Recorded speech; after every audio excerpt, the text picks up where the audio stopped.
We're here with Boston Globe's Chad Finn, and he is the editor of the new book, The Boston Globe Story of the Celtics. The inside story is an acclaimed reporting on the NBA's banner franchise. And Chad, I've had a chance to get into this. This has been so much fun to read.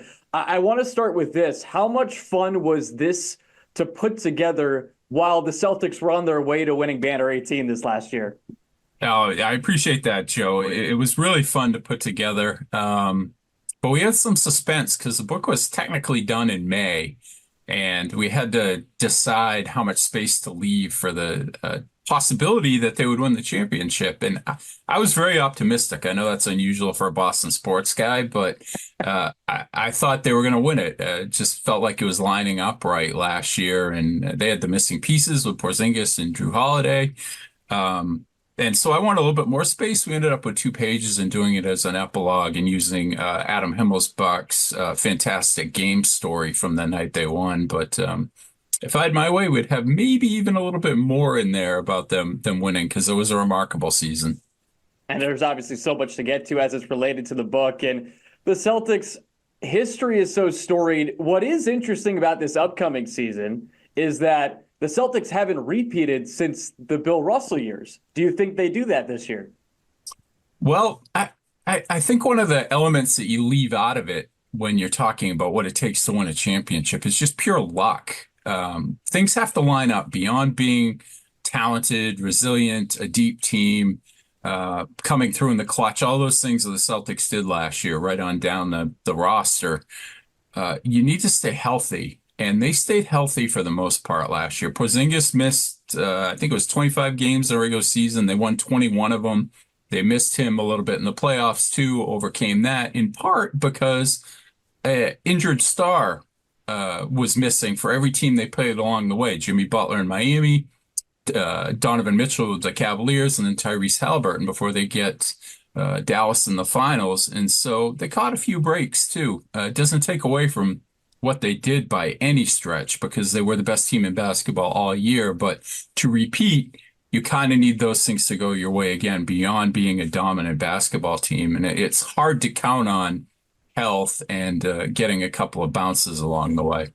And a couple of Eastern Conference teams have got a little bit stronger this year. You have the Sixers, you have the Knicks. Is there a team among those two, or maybe a team outside of them in the conference that you're the most worried about coming into the year? I think those are the two. I think Indiana's a little bit underestimated. They were the team. Celtics swept them in the East Finals. They were the Halliburton, their best player. And the Celtics would have won that series with relative ease, probably not a sweep anyway.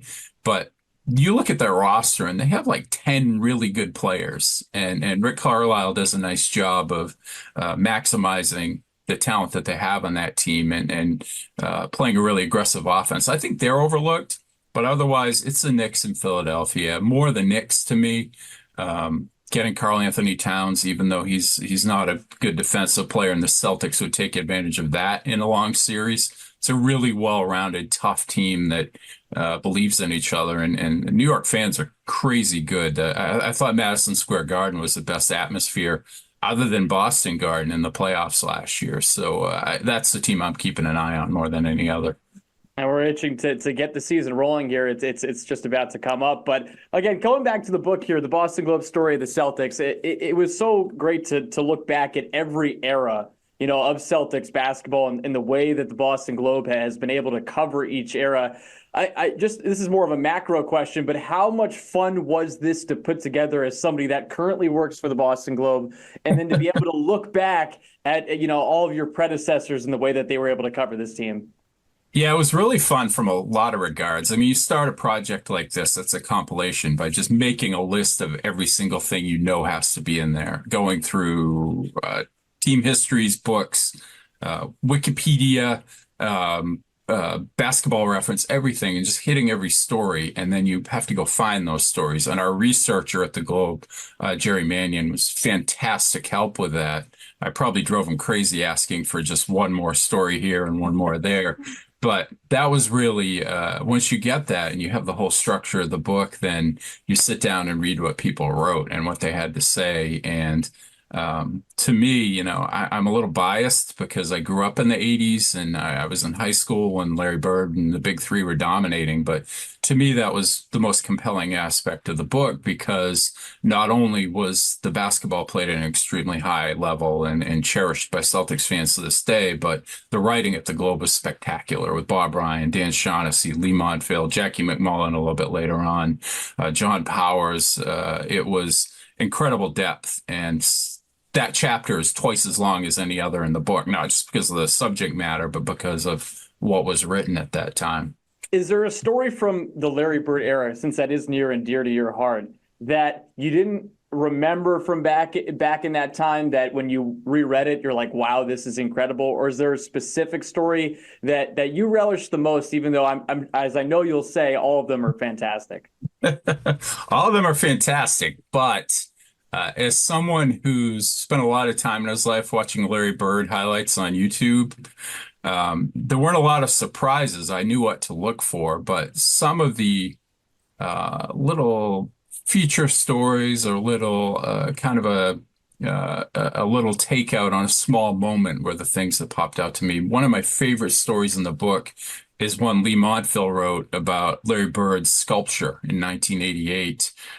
This wooden sculpture of Larry Bird, fantastic likeness, and it was just a really whimsical piece about how the sculpture will never get old and maybe Larry Bird will never get old.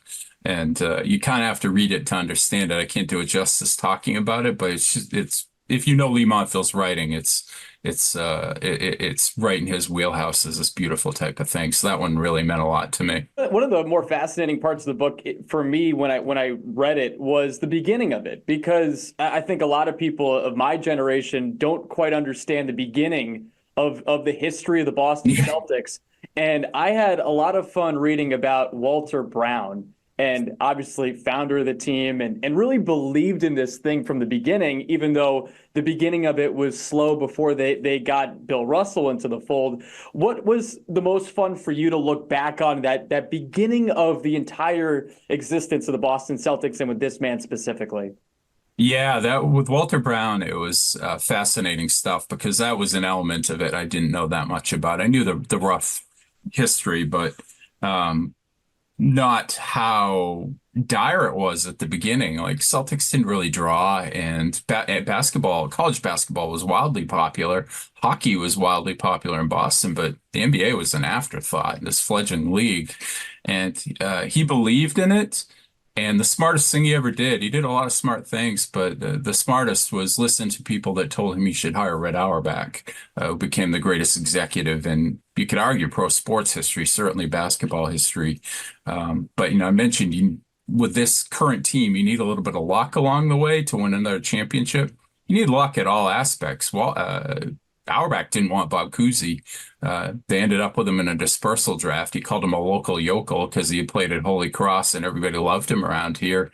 And he ends up being the first great guard in NBA history. So you need to catch those breaks. Even the most brilliant people need a little bit of luck too. And then they get the luck, obviously, of getting Bill Russell into the fold. They win 11 championships in 13 seasons with Bill Russell. What was your favorite part about reading the articles back in the day as it's related to Bill Russell from the Boston Globe? Yeah, one of my favorite aspects of putting this together was realizing how quickly basketball fans and the Globe writers realized that he was going to change the game. Yeah. Obviously, he went through a ton of horrible things in Boston with racism and had a very complicated relationship with the city for a large part of his life. But basketball wise, I mean, you look at there's a string of stories in the book, and it goes from Celtics need a big man to Celtics get Russell to Russell arrives in Boston. Russell plays his first game, and then the next story is Russell changing the NBA forever? After one game, the impact that he would have as this defensive presence and this guy who was just out there to win and didn't care about his own points, just wanted to win games, was immediately recognized. I think maybe all of us would have recognized it because he was that dominant, but it's cool to take that time machine back and see that. One of the things I appreciate about the book, too, is that you do dedicate a section to the 70s Celtics. And I do feel like that part of Celtics lore gets not necessarily forgotten about, but it's not shined on the most. When you think of Bill Russell, then you think of Larry Bird, you think about the big three, and then now this new generation with Tatum and Brown. How special was that to kind of cobble together the writing about John Havlicek, those 74 and 76 titles, to make sure that they get the shine that they deserve within the history of this franchise? Yeah, that's a great point. And that was another element that I didn't know as much about as I would have liked, or I was really happy to learn more about it, let's put it that way, because it is sandwiched between those two glorious eras, the Russell dynasty and then the Bird years, which were when the NBA took off and the Celtics became exceedingly popular in Boston, more than they ever were. And the NBA became this global game with Bird and Magic Johnson. So 70s kind of got caught in the middle.